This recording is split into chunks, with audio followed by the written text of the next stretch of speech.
ìyá Mohbad ibi títí ìyá Mohbad ti máa bá bábù Kúdí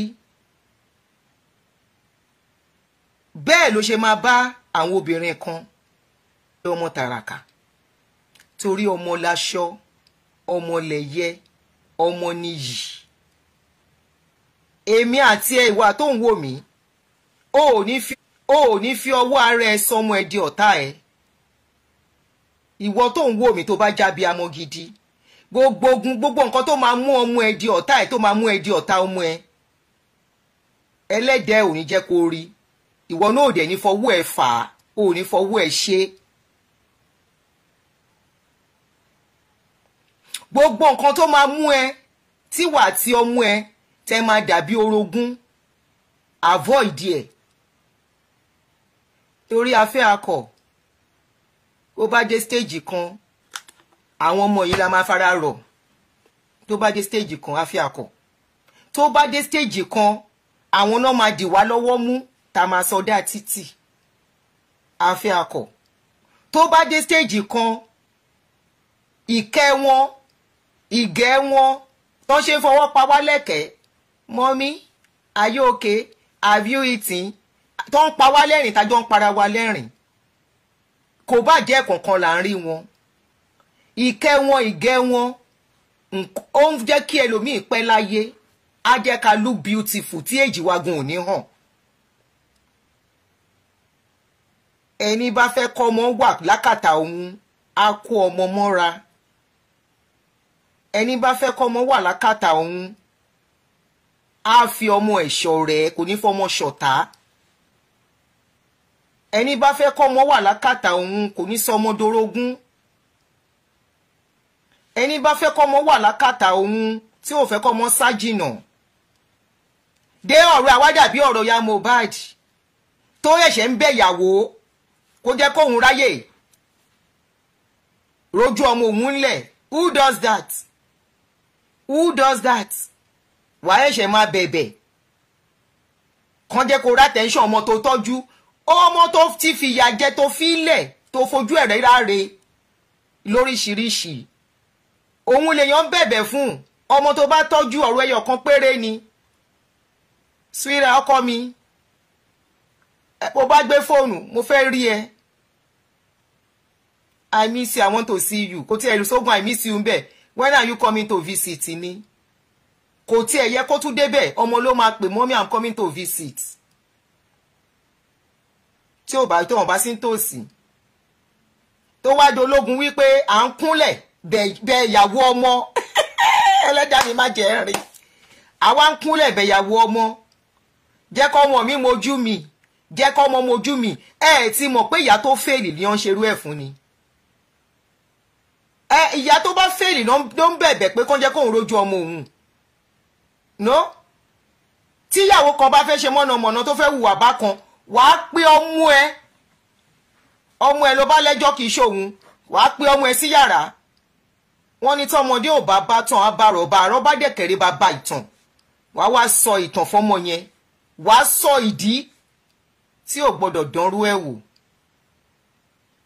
wàá wá ṣí ọmọ yẹn lẹ̀ tó bá jẹ́ ọmọ tó rí ẹ pé tí òun ṣe pé ó ti ń mu nǹkan torí ẹ ò straight á fi dọ̀bálẹ̀ sí fún ẹni tó bá dá ọmọ olóyìnbó wá ń bí tán ń dọ̀bálẹ̀ á sóbà tó máa rí lójú ẹ̀ kó sóbà á dẹ̀ di ẹ̀ mú I'm sorry mommy bá a wà bó ṣe yẹ kó rí nìyẹn àwa kúnlẹ̀ fún ìyàwó ọmọ mo tàka òṣì dànù jẹ́ kọ́ ọmọ mi mojú mi ọmọ tí mo bí àbí tó bí.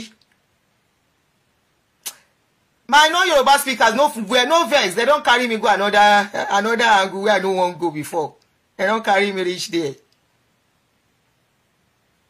Ọmọ láṣọ ọmọ lẹ̀yẹ ọmọ níyì tó bá dọjọ́ alẹ́ kò sí bá ṣe fáyìn tó kò sí bá ṣe lówó tó kò sí bá ṣe mọ̀ ṣe tó Ọlọ́run má ṣe ọ̀rọ̀ wa gbogbo abiyamọ tó ń wò mí má ṣe ọ̀rọ̀ wa ní ọ̀rọ̀ ìyá kan tó ìyá yẹn pásítọ̀ kan ló sọ̀rọ̀ ẹ̀ fún mi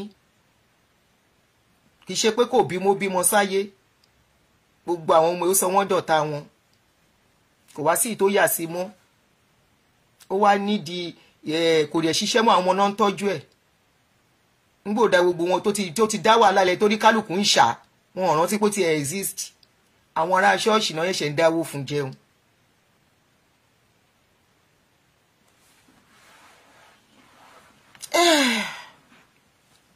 ẹni tí ò jẹ̀bi ò lè kú gbì.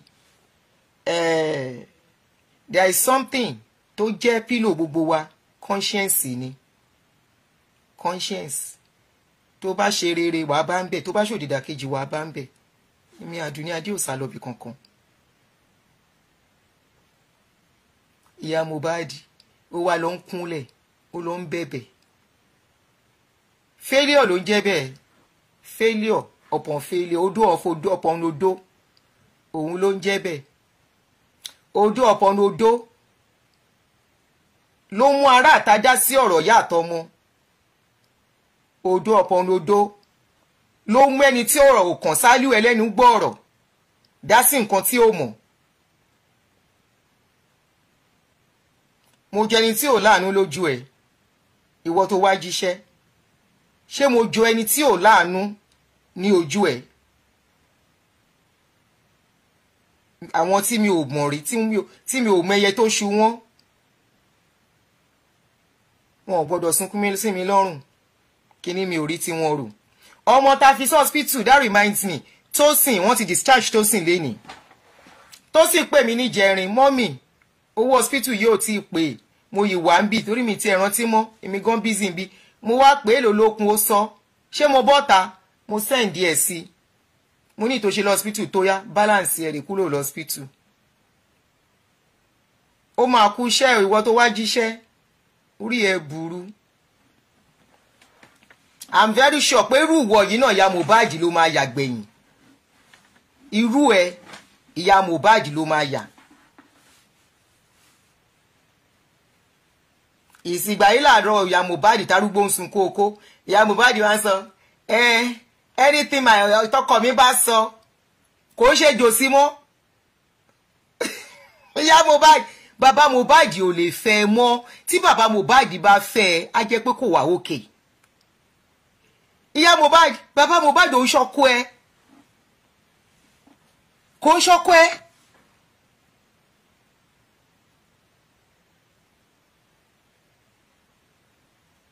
Kò ń ṣe ọkọ ẹ. Tó bá jẹ́ ọkọ ẹ, ò ní padà lẹ́yìn ẹ̀ torí ìjẹkújẹ. Ìyá ọkọ Bonvita. Ìyá ọkọ Bonvita, ó wá píchì tẹ́ǹtì. Ṣé bí wọ́n ṣe photoshoot fún ẹgbà tó ṣe 50th? Kí ló fàjà? Mo ní mi fẹ́ sọ̀rọ̀ ìyá Mohbad, ọmọkọ́mọ yìí ló jẹ́ kí n dọ́dọ̀ rẹ̀ ìyá Mohbad. Kí ló fàjà? Wọ́n ṣe 50th fún ẹ náà, tó múra gẹ̀ǹgẹ̀ǹgẹ̀ fún ẹ. Ọmọ ọlọ́mọ ò ń ṣọmọ. Ẹ má máa tọ́ra yín. Ọmọ ọlọ́mọ kò ń ṣọmọ. Ọmọ ọ̀yàn tí ẹni tẹ́ni tàkítà ń tàtàn. Tẹ́ni tí àkísà ní tàtàn. Mo sọ lọ́jọ́ sígbà tí mo analyze video yìí ní last year. Mo ní ìyá Mohbad, wọ́n yìí máa lé ẹ dànù. Mo náà yìí máa lé ẹ torí pé kí ni Wùnmí ò ń ṣe ọmọ ẹ, wọn ò dẹ̀ ń fọmọ ọlọ́mọ ṣọmọ. Ó ti ẹ̀ ń ṣe alágbàtọ́ gan yìí ní right jù ẹ lọ. Àwọn ìyá mi wà, alágbàtọ́ ní right jù wọ́n lọ torí alágbàtọ́ fi àánú tọ́jú ọmọ. Alágbàtọ́ ó fi ọkàn abiyamọ ó fi bá ọmọ lò ju bí ìyá tó bí ṣe máa fi bá lò. Mo ní ìyá Mohbad, wọ́n yìí máa lé ẹ dànù one day mi tí ẹ mọ̀ pé máa yá. Mo náà máa lé ẹ. Ìwọ kọ́ ló bí Wùnmí. Àwọn tó wé gèlè sí ẹ lórí yìí náà wọ́n ń ṣe fámílì ẹ̀. Ìsòrí expiration date wà. Wọ́n ti ẹ̀jẹ̀ ó pẹ́ kò máa pé wọ́n yí ẹ.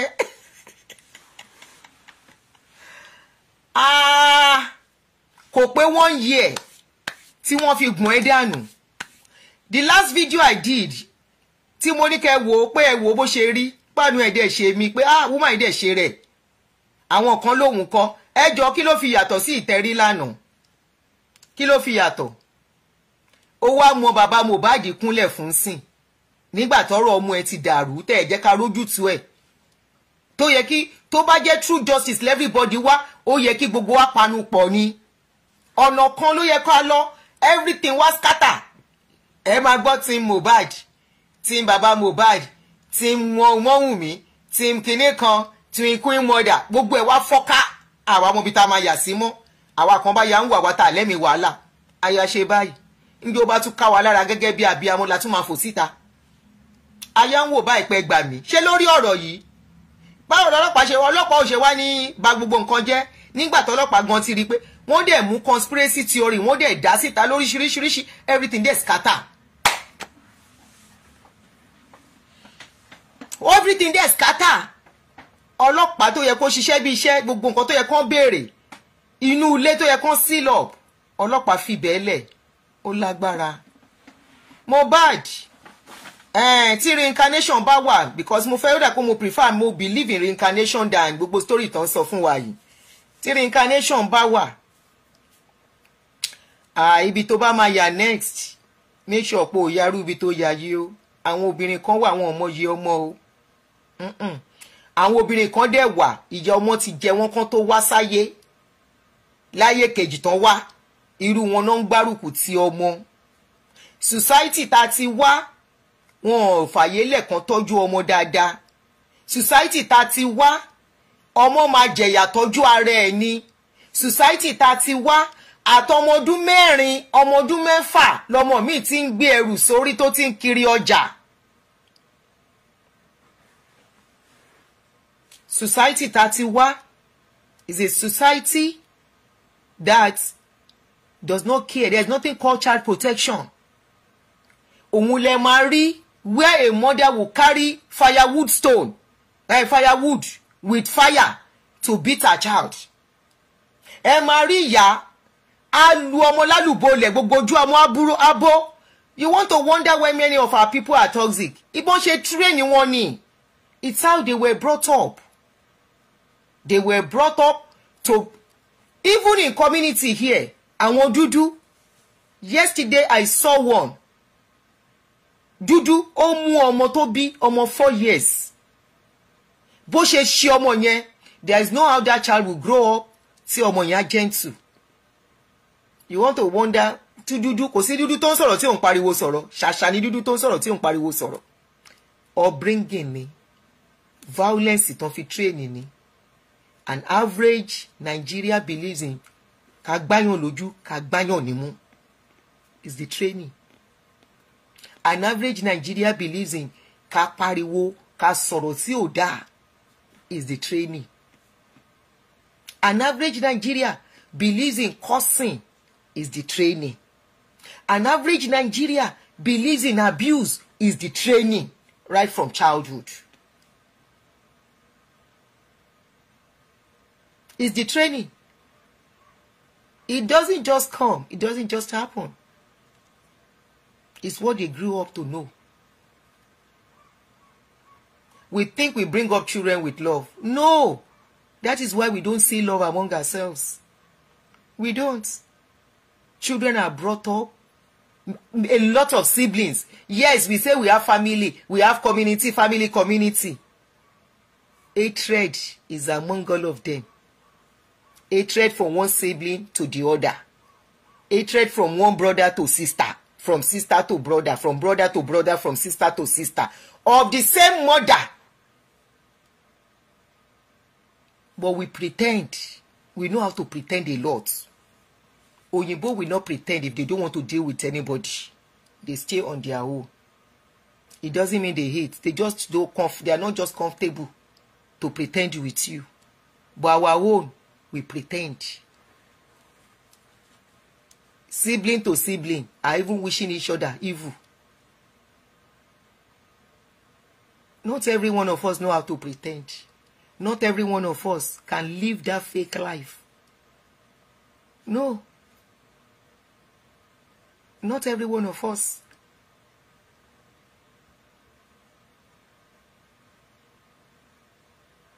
Mohbad's sister, Mohbad brother Adura was there during that incident. Mohbad brother that they grew up together, that Mohbad was mentoring, that lives in Mohbad house, eating, dining from Mohbad's money. Up till now, could not tell the story of how his brother died. And you call that love? or because probably somebody is promising him some money. Mohbad's sister, senior sister, she's there. Same mother, same father. Mohbad's mommy's auntie, mommy's brother, junior brother, uncle to Mohbad, was the one that they said embalm Mohbad even before the father got there. We only deceive ourselves that we have family values. What family values? Family values full of hatred. We only have family values when we have to do party. We only have family values when we want to use each other. You want to use me, I want to use you. I need you to do this. And that's the family value we have. We only deceive ourselves most times. Very few family actually have love in their family in that country. Very few. Very few. But we know how to cover up and pretend. It's so unfortunate, Mohbad's case, how it is 1 year. I personally, I'm not sure after this I want to talk about it. Hopefully I don't have reason to. It's not something that is palatable. It's not something to dwell on. That is the pain of some people. It's not something. The people fighting for justice, I'm not talking about them. I'm talking about me. You know, me. It's not something I want to go back and forth on. That is a pain of someone. You know, if everyone is not feeling the pie of that boy, it doesn't mean others shouldn't feel it. And we react to things differently. It doesn't mean even the father is not feeling it. Even if they are abusing him, he's bringing out TikTok, he's doing TikTok, he's doing this, he's doing that. People are asking him to do that, and that's why he's doing it.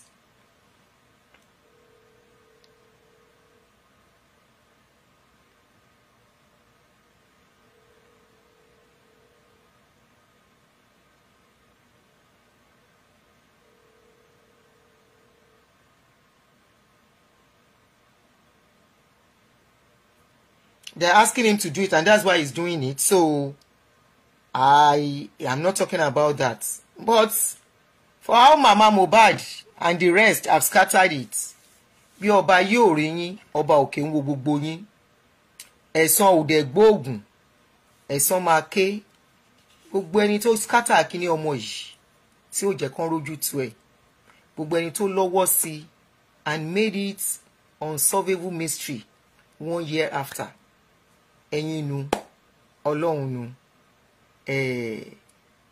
Hopefully by the time tẹ̀sán bá máa bẹ̀rẹ̀ sí ń ké, hopefully you'll be able to dance to the drum you have beaten. Because one thing I know is that kò sí bí èèyàn bá ṣe rere pé ìkà náà ní tiẹ̀ náà. Kì í ṣe gbogbo èèyàn ló ń escape tó bá ṣèkà. Ẹlòmíì á jẹ́, ọmọ á jẹ́, ọmọ ọmọgán á jẹ́ tí ò yẹ kó bá wọn jẹ́. Torí nǹkan tá bá ń ṣe nílé ayé yìí, kàrò lẹ́ẹ̀mejì. Mohbad is gone. He's gone. He's not coming back. The reality should have done on everybody. Justice, I'm not sure about any justice. If there's no justice from the police, the little and the secret coming out is enough justice. It's not enough justice, but it's part of the justice. You know, how are we going to get to see or hear the truth of what really happened that day? We may not.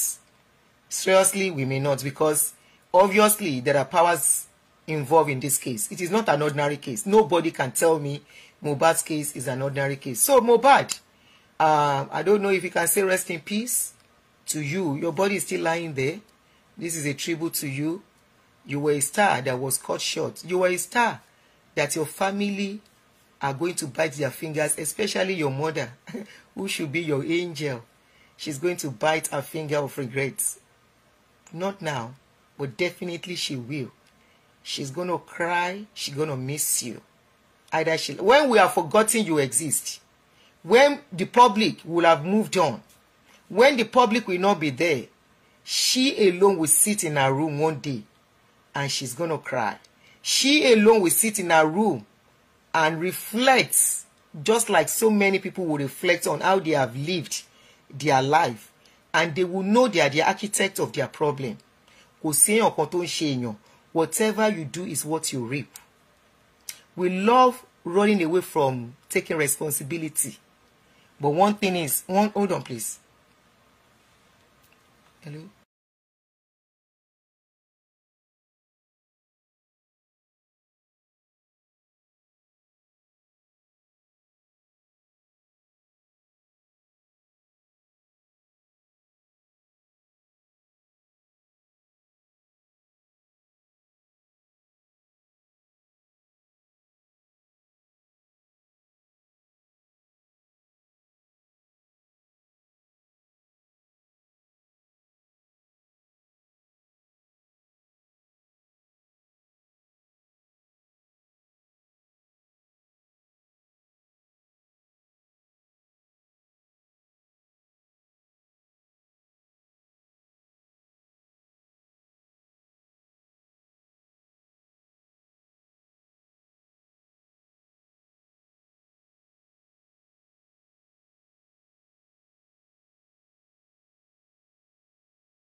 Emma Binu, sorry, I had to pick the call.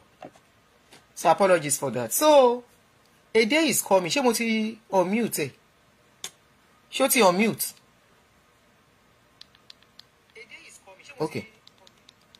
A day is coming that the people who messed your life, Mohbad, especially your mother who failed you in every area, failed you as a baby, failed you in your teen years when you needed her to be there for you.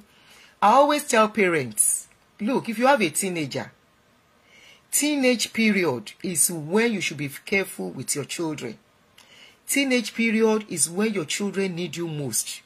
It is the most difficult period of a child's life. Teenage time is the most difficult.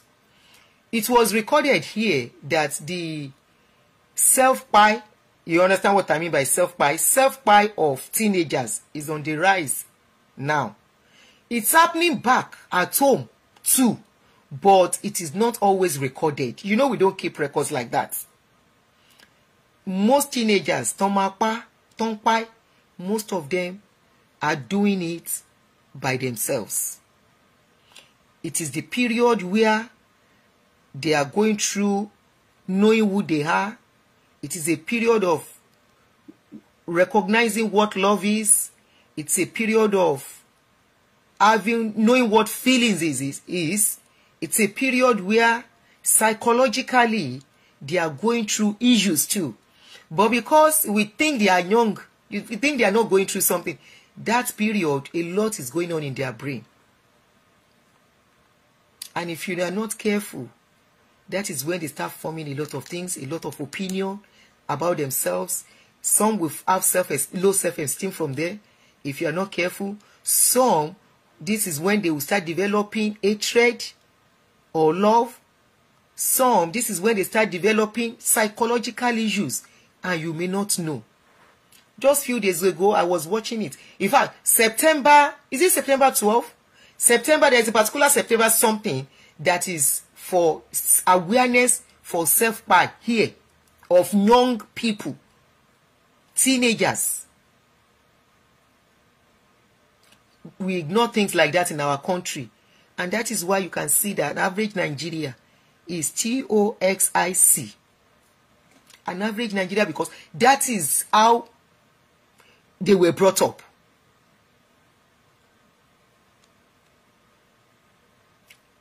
Nobody give them that attention. Nobody listens to them. Nobody take time to find out what they are feeling. Iya Mohbad failed the son as a baby, failed him as a teenager. She now came in as adults.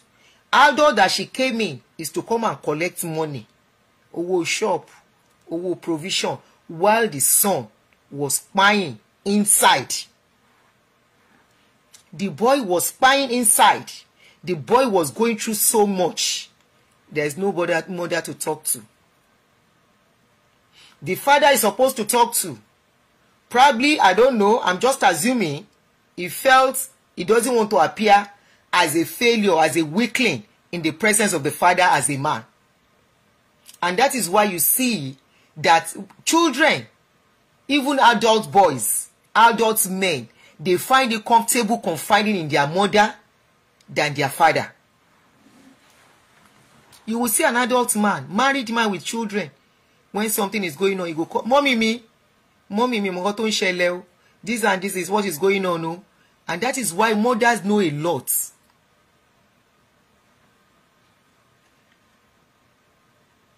Mothers know a lot than fathers about children, even adult children.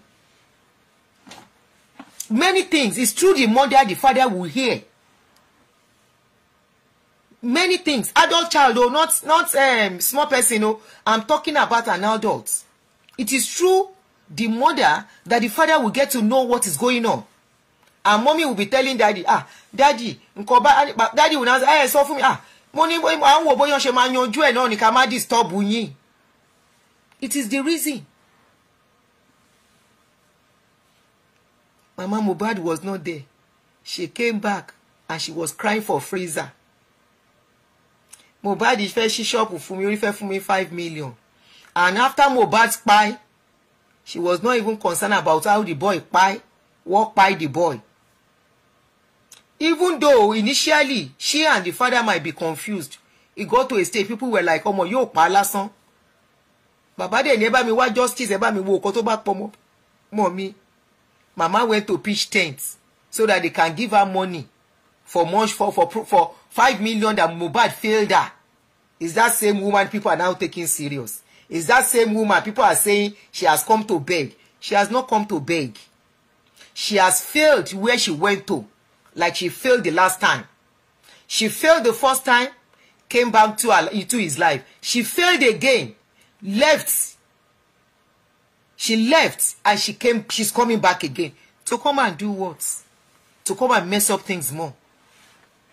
To come and kuku finish. When she was in that boy's life, if she was a good mother, she would have seen what was going on. She would have seen there is problem for the son. Problem occurring. She would have noticed something was wrong. She would have been the first person. The son will sit down and say, "Mommy, this is what is going on." She would have fought for Mohbad. But she did not fight for Mohbad. She failed Mohbad. Mohbad, your mother failed you. When you are coming next, don't come through such woman. Some mothers are not worth coming through. Not every woman is worth calling a mother. Some mothers think of themselves alone. They don't care whatever pains a child is going through.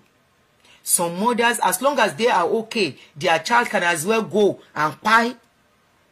Some mothers, as long as they are okay, they don't want to know what is going on with the child. And if anything is going on with the child, they don't care, they don't want to be part of it. The child should go and take care of herself or himself. And such mother, where the child now go and take care of himself and herself and the child is now okay. Such mother, like Karimo's mother, that now okay. Karimo, despite everything, took her mother to US. She got to US. A user mother will always be a user mother. Till old age. She got to US. She abandoned Kamorimo to go and stay with another person. A stranger. Abandoned Kamorimo that needed help. All of you looking at me. tó bá dé èjì kan iṣẹ́ wo lẹ tún fẹ́ gbà bí òun ṣe pé iṣẹ́ ọmọ kọ́mọ yín lè rọ́nà lọ tó bá rọ́nà lọ tí gbogbo ẹ̀ bá dẹrùn fún tọkàn ẹ̀ balẹ̀ tán ó yìí tún padà bọ̀ wá tọ́jú yín. But if you ignore that child when that child really needs you, needs your help as adults, bóyá married ni o tó ti bímọ tó wá need ìrànlọ́wọ́ yín, you abandon that child. Don't expect to now come back later and that child will welcome you and embrace you. Oh my tough. It's going to be very tough. You heard when Mohbad said Mohbad refused to start talking to her, that they have to start going, she has to start going through Wunmi. Mohbad find it difficult to embrace her back too. It is normal. Because I've had some women, mi ò lè bọ́mọ kan tọ́jú ọmọ. Mi ò lè bọ́mọ kan tọ́jú ọmọ. You are forgetting that ọmọ tó bá tọ́jú yẹn kò ní jẹ́ kóhun gan ráyè move síwájú, kò ní jẹ́ káyé rọrùn fún easily. Parenting, especially mothering, is forever. Ẹ má tanra yín. Of course, you have your occasional time of pleasure, of holiday and all that. But when it is time for your children, when they need you as grandmother, ó máa ṣe mother tó máa fi lọ ni. Èyàn máa ṣe mother ni is a reality we have to accept and adapt and work with. Bí ṣe wà yín sìn k'Ọlọ́run Ẹlẹ́dàá nínú àánú ẹ̀ kó mú mi dúró kí n rí ọmọ mi. Tí n bá máa tán bá bí wọ́n sìn kí n wá ní pé mo ti ṣe tó fún wọn kó má ní mi lára. Mo dẹ̀ rí ọmọ yẹn tára ní. Tí mo rí pé nǹkan ò easy fún and I have the time on my hands, mi ò ṣiṣẹ́ mọ́. Tí n bá ṣiṣẹ́ gan kí ló stop me àti reduce iṣẹ́ mi. The worst máa sọ fún máa reduce iṣẹ́ o máa ràn mí lọ́wọ́ o. And we come to an agreement. Màá ló yá kó wọn wá. Kó lè ráyè ṣe àwọn nǹkan tó máa ṣe kó lè easy fún ẹ. I don't do that and that child has to go through so many things. Ọjọ́ ẹkún, ọjọ́ tó máa wò pé òun dẹ̀ ní ìyá o, ìyá yóò ready àti ràn òun lọ́wọ́ o.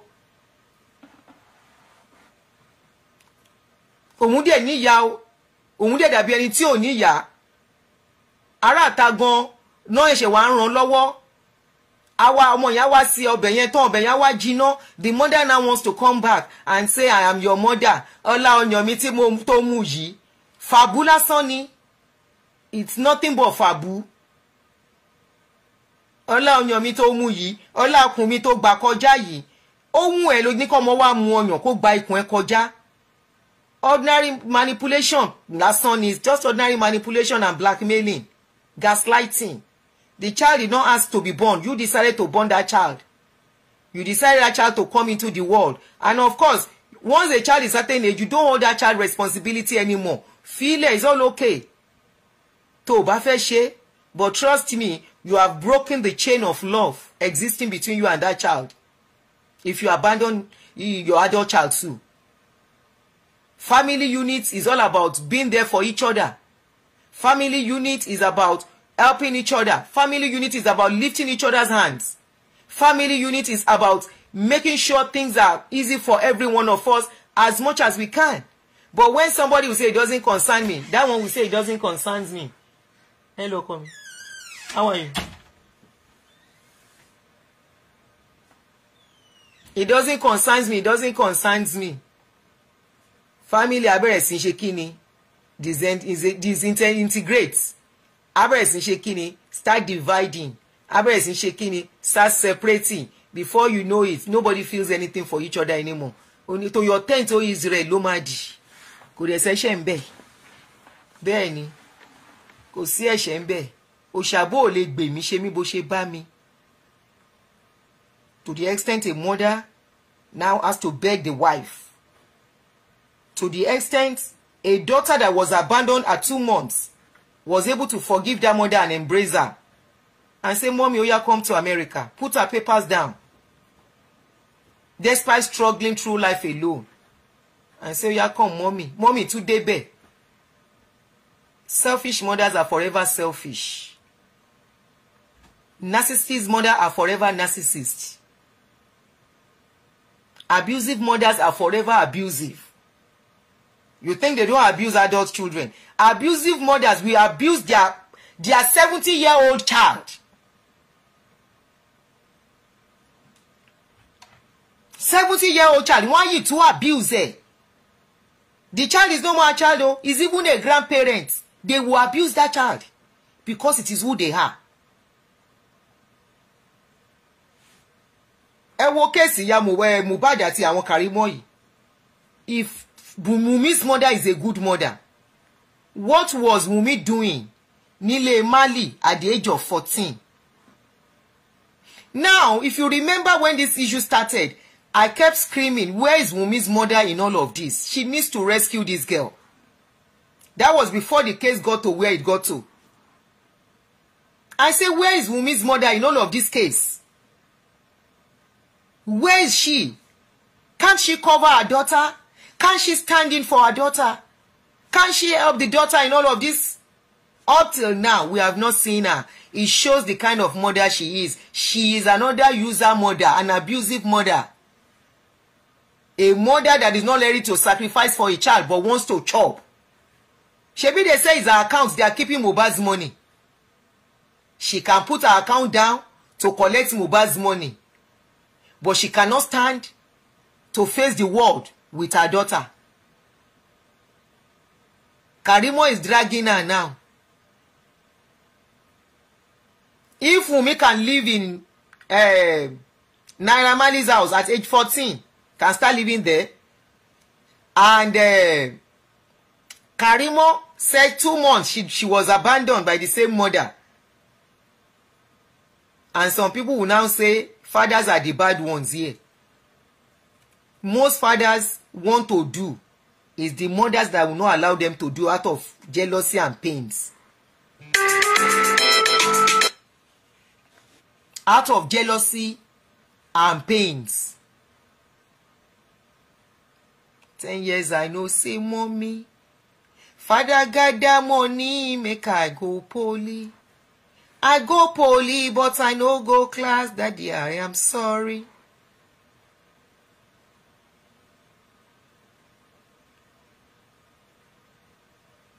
If this case did not happen now, even immediately after that thing happened, everybody focused on the mama. Ìyá tí ò ṣàbíamọ. Imagine if it is Mohbad's mother that is crying up and down for justice. Trust me, wọ́n investigate the case yẹn. Kaniya Mohbad ló wà ní síwájú justice for ọmọ ní tòótọ́ àti òdodo tó ń sun ẹkún, gbogbo obìnrin ló máa support ẹ̀. Ká lóhun ni tó ń sunkún, nǹkan tó ń sọ fóhun rẹ̀ o, this is the story I was told about my son, this is what happened, this and that. Because why? Obìnrin ìyá a ní agbára. Easily we are able to share the sympathy of the public as a woman. Assuming she's the one at the forefront, imagine she's the one fronting for this justice. Imagine the success, if not 100%, that will have come. Kò easy fún public kó máa rí ìyá kó máa sun ẹkún kí ìyá yẹn máa bọ́ta lójoojúmọ́ ẹ gbà wọn o wọn ò dáhùn lóhùn o nǹkan báyìí báwo náà ṣe jàjà torí Yomi tó bá wọn ṣe Rahim. Was it not because of the woman and the mother that kí ló lóhùn jẹ́ Yomi went to their house? We saw the old woman, we saw the wife. Téèyàn bá jorí àwọn orí èèyàn àdìde, we all saw it. Ẹlòmíì inú wa ń sunkún. The way they were crying, àwa gan bá wọn sunkún. Imagine kó jẹ́ ìyá Mohbad ló dúró síwájú. So after, what is ìyá Mohbad thinking? Is that woman normal? So after you have messed up everything, you have granted several interviews, you have said so many things, you now come. You say you are on Josi's side. What do you want to come and say on Josi's side? Your story will not tally anymore. You have said some stories. What do you want to come and say now? In support of what happened to your son or whatever you know. Wọ́n ní ara ló ń tẹ́ torí wọ́n fún ẹ lówó ni. In a country where they don't even do lying test. Bóyá òun sọ̀tá ò bó ń parọ́. Àwọn abíágbá ìyá. It's so sad. Mohbad, me, I don't want to talk about you anymore. Ibikíbi tó bá wà tẹ́mi ẹ̀ bá rove kiri, if there is reincarnation, rest in peace gan mi ò lè kọ́, mo fẹ́ gbé picture jáde mi ò lè gbé jáde. I couldn't. It's so sad. Me, I want to close the chapter of Mohbad on my page officially. I want to close it officially on this page, not because I don't want justice for him, but it's too strong a content for me to be coming to talk about. I'm not that strong when it comes to things like that, due to one thing or the other, personal reasons. And like I told you, today is 12, it coincide for me too, so it's not something I find easy talking about. If Nigerian police they have done their worst, they have been doing it for others. Up till now, Bamishe is still lying there. They have not released Bamishe's body. Till now. No justice for Bamishe till now. There are so many others. So many injustice. So many injustice going on in that country. So many. This is just one of them again. That will never be conclusive. This is one of them.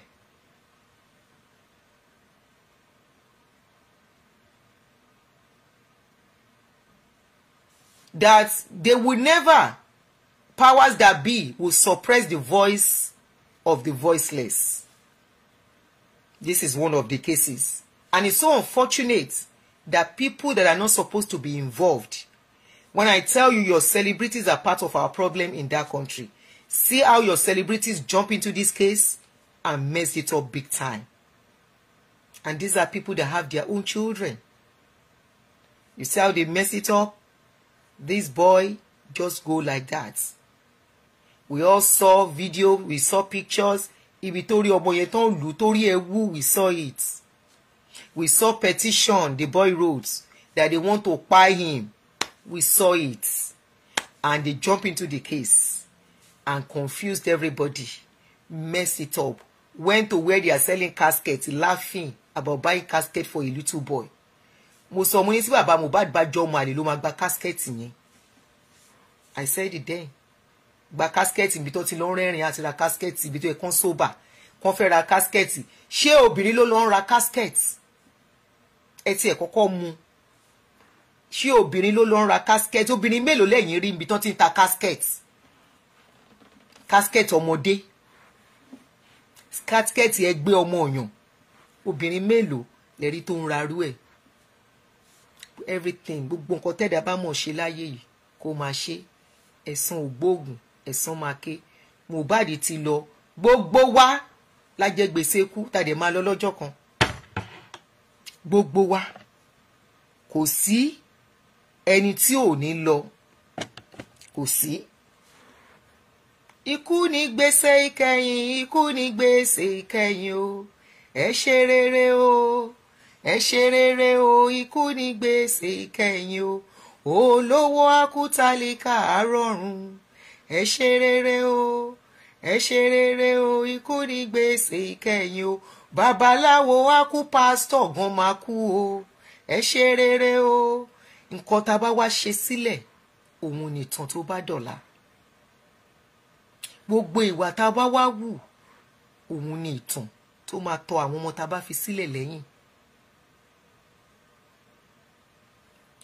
Ani nísìn, family ani ní kọ̀tàlẹ́ta ló gbúrò ẹ̀. Àwọn ọmọ Abacha mélòó ló rìn káàkiri publicly. Nǹkan tèmi àti ẹ máa ṣe tí àwọn ọmọ wa ò ní rìn publicly, kán rìn kán yan fanda, tí ìtàn burúkú á tẹ̀lé wọn lẹ́yìn, ẹ jẹ́ ká ṣọ́ra ká tó ṣe. Ẹ jẹ́ ká ṣọ́ra. Mohbad ti lọ, ó ti fi kú ṣàgbà gbogbo wa. Ká má rí irú ẹ̀ mọ́ láàrin wa. Ariwo Mohbad yìí, the noise, one way or the other, will checkmate some things. The noise of this Mohbad case will make a lot of people think twice before they do things. I'm sure like nurses kò sí nọ́ọ̀sì tán máa pè kó wá gúnyàn kan lábẹ́rẹ́ ní àwò mọ́ tí ò ní rò lẹ́ẹ̀mejì nínú ilé. Nọ́ọ̀sì tó bá tún wá ń ṣe irú ẹ̀ bọ́ bá kú sí lọ́wọ́ kó máa rán.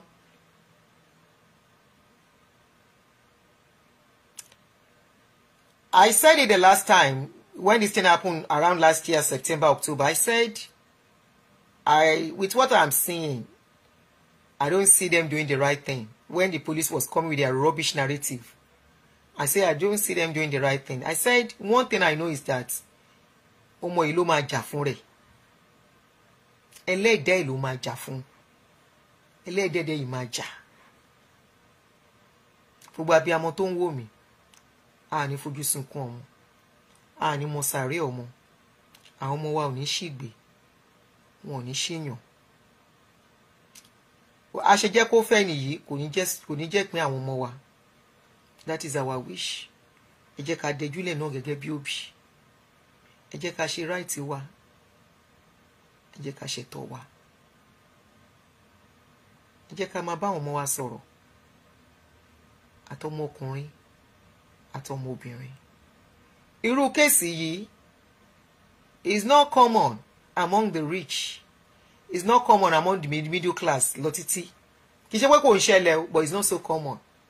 Because wọ́n jọ máa bára wọn ta tán. Wọ́n jọ bára wọn ta tán. If Mohbad is from a rich and influential family, they will have sorted this case out. They will have sorted it out since. But because it came from less privileged family, is not that known. And if not, the petition he wrote the first time was enough to give him the security he needed. And the petition he wrote the first time too, if he was smart enough, if was not entangled, was enough to make him to be very careful. Nǹkan tó máa ṣẹlẹ̀, ó máa gbọ́n jù yàn lọ. The deed has been done. The guy has gone. Left the people that really loved him truly in pains that they will carry forever. So this is just a tribute to Mohbad. I don't know how to say rest in peace to somebody that has not buried, but we'll continue to say rest in peace because body lásán ló wà ńbẹ̀ yẹn. So we say may his soul rest in peace, like they used to say. And for his loved ones, especially the father, the grace, the strength to move to the next stage in life, may he have access to it. That is all I want to say. And wọ́n ní Sam Larry pé ó disable Instagram page. Ara nǹkan tá à ń sọ nìyẹn. This story will forever haunt Sam Larry. Kò sí ibi tí Sam Larry ń sá lọ. Sam Larry is not running anywhere. The story, àfi táwọn ọmọ ẹ̀ bá tí wọ́n bá ìyàwó ẹ̀ ó privatize, ó ti mú rẹ̀ private, ó privacy ààrẹ pa àtàwọn ọmọ ẹ̀. But there will be people who will know them. The story will follow them too. The story will follow them. Wọ́n yìí máa explain tire tó bá dé stage kan. Sam Larry will continue to run on his life. Even Naira Marley that was not directly involved is running. That's another case. That one is a case of him àti celebrity tó jọ ń bára wọn fa nǹkan. Cancel Naira Marley. Cancel Naira Marley. The same way, I will make sure Baba Ijesha rot in jail without due process. Alágbára ayé, ẹ rọra ṣe mẹ̀dọ̀. Wọ́n rí Naira Marley cancel. Èèyàn mélòó ló ń gbórin Naira Marley mọ́? Even Zino, èèyàn mélòó ló ń gbọ́ mọ́? Wọ́n rí cancel. Wọ́n problem wọn nìyẹn. Ọwọ́ Naira Marley náà kò mọ́. Mi sọ pé lọ́wọ́ síkú o, bọ́wọ́ tiẹ̀ náà ò mọ̀. You see all these people? I don't like people who worship people who are rich. I don't like them. Because when they are doing evil, you will not talk. When you see them do evil, you will still be whining and dining with them. So fún Naira Marley náà, máyé tóun náà ti destroy. So probably, like I said, if you watch my video that time, nígbà tí wàhálà Naira Marley dé, I said probably my Naira Marley's mother too wọ́n ṣe àjò tán ti ṣe nǹkan tí ò yẹ kán ṣe fún you know bóyá òun ló ń boomerang lé lórí ń sìn àsìkò tán ló máa rain ó ti expire bẹ́ẹ̀ ni àsìkò tán ló tán ṣiṣẹ́ fún kó fi rain dì ó ti expire kó máa lọ jẹ̀yí tó ti make because it can never be relevant again musically forget it nobody will call him for concert no máa sọ kó pa ni despite the fact that everybody knows that he was not around when the incident happened. The only person that this thing is pointing more to is more of Sam Larry, Elegushi and the rest. And the wife and Darosha and the rest. But Naira Marley will forever pay that price. Bóyá oògùn àjò tán lọ ṣe fóun náà ló yíwọ́ tó expire. Kò sí nǹkan tó dàbí natural. Allow things to work the right way. Always slow. Ó lè má ya bó ṣe fẹ́, ó lè má fast bó ṣe fẹ́, ó lè má pọ̀ tó bó ṣe fẹ́, but once you are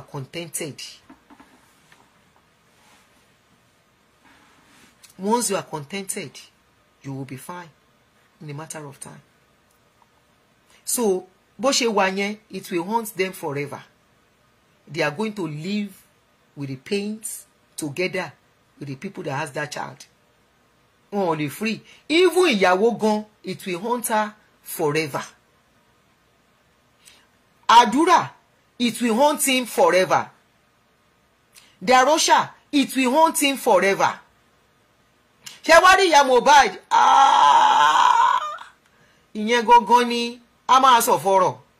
Eo, that ìyá Mohbad own. Ìyẹn gan ló máa bá dẹ́sì jù. Have a wonderful evening. Have a good night, guys.